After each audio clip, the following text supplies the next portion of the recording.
pitch. Who knows? Okay, John, you've been kind of quiet over there. Huh? What? Be ever vigilant, always prepared, and paying attention, just Johnny. Yeah. You got to check out a game, my friend, called Regalia. Regalia of regale us with the tape. You beat me to Men that one. and Monarchs. It's a so Regalia of Men and Monarchs is it's a Kickstarter game, a very successful Kickstarter campaign. It got a lot of fans behind it, and it actually released, and it's actually pretty good. It's one of those rare cases where, unlike that Mega Man sort of game that crashed and burned. No, the one that was made by the executive producer of the Mega Man series, Mighty Number 9, and that one failed super hard. Which is a shame, dude. I love Mega Man. That one hurt me personally. And then very recently, that Gecko one, Ukulele. I didn't play that. Ukulele, yeah, that one. What Ukulele? What kind of game is that? that one kind of was like a mixed bag. It gave the Kickstarter backers what they wanted, but it kind of failed in a lot of other sense. It was like very dated gameplay and stuff like that. Anyway, Regalia is sort of kind of like that, but for the tactical turn-based RPG side of things. So this game is if you've played like Final Fantasy Tactics or Tactics Ogre or any other style of game like that, you're going to know what to expect. You essentially have this isometric perspective that the game takes place on, and you have this grid-based battlefield of squares, and then you'll have like obstacles that make up that sort of shape that battlefield that you're in that you have to maneuver around or take cover behind. And you have enemies in there, and you trade turn for turn, and you move your characters about, kill the other enemies, try to rout them, try to prevent your own characters from dying. You can pick and choose who you want to deploy, and that's essentially, I'd say, about half the game. The other half of the game is, I guess, very heavy role-playing elements and very interesting role-playing elements. Some of it not executed as well as it could have been, but for the most part, it's pretty good. The story and sort of the writing of the dialogue, it's very comical. It's very anime-inspired, and anime for very young teenagers can consume. You're not getting anything fancy here with the writing. The artwork that I saw, it looked kind of like Ranma. Ranma. Is that out of the too far out of the realm? I am not familiar with that, so. You don't know Ranma. Shayna, break it down for him. Sorry. Okay, so Ranma One Half is a Japanese anime about a arrogant boy and his father who are martial arts experts to go to train at a cursed spring in China because they couldn't read the signs, fall in, and anybody who falls in the springs turns into the thing that last drowned in it. Whoa! Interesting. Well, it's a little less dark than it sounds. Yeah, it's a total comedy. Ranma, when he falls to the spring of drowned girl, turns into a very pretty redhead girl with big rack. Every time cold water hits him, and only warm water will turn him back. His father falls into a spring of drowned panda and turns into a giant panda every time he gets wet.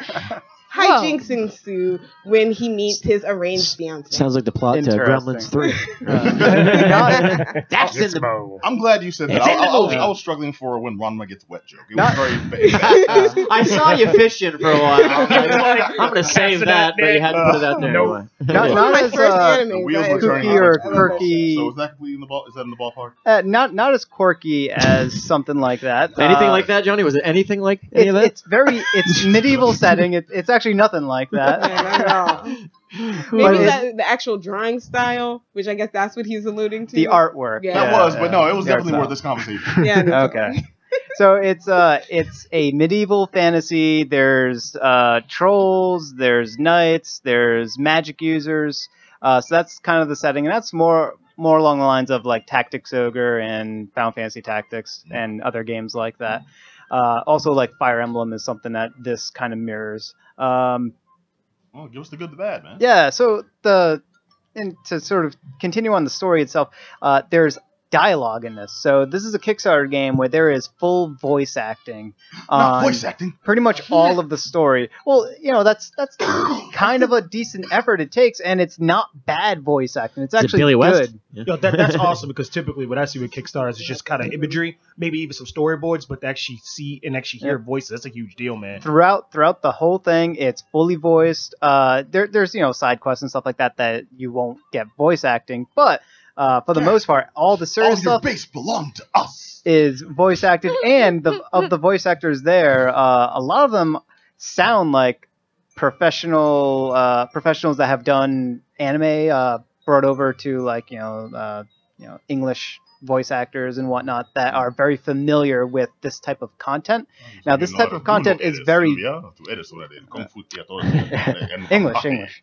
Oh, okay. Yeah, sorry. there are English anime. I watched all my anime in Esperanto. I don't know how you get down, but I watched it in English like a normal person. But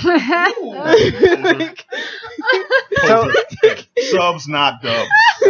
So it's at a. I'm kidding. I do. Yeah. I prefer subtitles, but sometimes I'm busy. Me too. Look, I want to see the art. I don't want to spend the whole time reading and you don't have to. this sounds like a dope scene. Let me rewind and watch it again. Yeah. It's authentic. I watch all my series twice, so it's cool. Yeah, so it's got good voice acting. There are some characters that are done that are of very professional quality, and there are many others that aren't done at professional quality. They're not very well executed, but they're not bad at all, and they don't detract from the experience. It's just like, that could have been delivered a little bit better. But the problem, there's a lot of problems with this game. A whole lot of problems. And if this game didn't have all these problems, if it had more polish and sort of more, if they reassessed some of the things that they implemented in here, this would be a fantastic game, and I would give it a full round recommendation across the board. But there are some really big problems with this, mainly that story-wise, there's a whole slew of problems, and then with just the gameplay and sort of the pacing of the game itself, there's other problems there. I don't have enough time to go through each of those, but to say that probably the biggest problem is the load screens in this game are absolutely unforgivable, atrocious, bad. This is a game that is scene, load screen. Every single transition between every single scene that you see in this game, load screen every single time. Jeez. Now, the load screens, they're not super long, but they are there every single time. So there's this town, this sort of your estate, your castle in the nearby surrounding area. It has sort of like a Civ type of thing where you're building up shops and building up towns and leveling those things up and visiting the tavern, visiting your castle, and taking care of your war battalion and sort of talking to your party members and whatnot. All of that stuff every single time you want to go from your castle to the tavern or whatever. And this is just one. It's like you're looking at a map essentially, and you're just picking another part on the map. You're just point and clicking on another button in order to transition to the other area. So you're teleporting there, but it's a load screen every single time.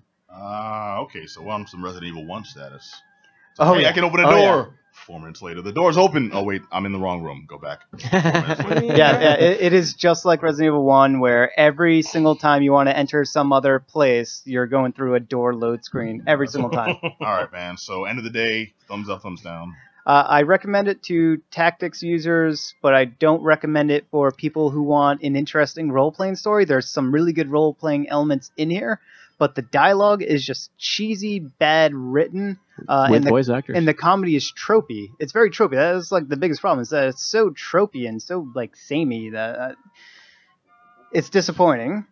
But the gameplay is fun. The story is not bad. The voice acting is decently delivered. But there's so many problems everywhere. I can't tackle all of it. But I wish this game was a lot better. I would give a across-the-board recommendation. If you're a tactics fan, and if you don't mind load screens, then honestly, who's the guy out there that does? I don't mind him. I would look for one developer to do something interesting with their load screen. Anybody. I just would love somebody who had a interesting something Ridge happening in their Racer load Revolution. screen. What they did with the load screen was anytime the tracks would load, you could play Galaga. Yes. Oh, that's awesome. Yes. See, this is what I mean. This is Yeah, what that's not everybody bad. should do. I'm tired of games that are like You think if billions they in could the do that, they making, just make it a faster and load that screen. and all they do We is like a talked about that last little year. message in a little bar going across. Well, we Give me talked about some that more. last year. Right after that, I think for 12 years, was it Namco that did it? Johnny, do you know? Probably. They had the patent on load screens where they didn't allow anyone to use it because they held all the copyrights. Basically, if you made anything for a load screen besides the word loading, you had to pay them. Wow. So Wow. sucky. That's a great I racket. mean, it is a great Yeah, racket. it made games suck for a decade plus when they could do anything with the load screen up until Right? like last year. And Like- until then, I think maybe not enough people have known about it, so not a lot of games have done anything with their load screens. I'm since. just saying, if we spend $60 or more for a game, I'm just saying I would like there to be something interesting in every aspect. Oh yeah, no, of I'd it. love to still be playing That's Galaga all. between load You know, screens. that's all I'm asking. Which was awesome, though. Like, you know, I didn't just spend all people- that damn money on Final Fantasy 15 to get the same goddamn tits every time and that bar running across.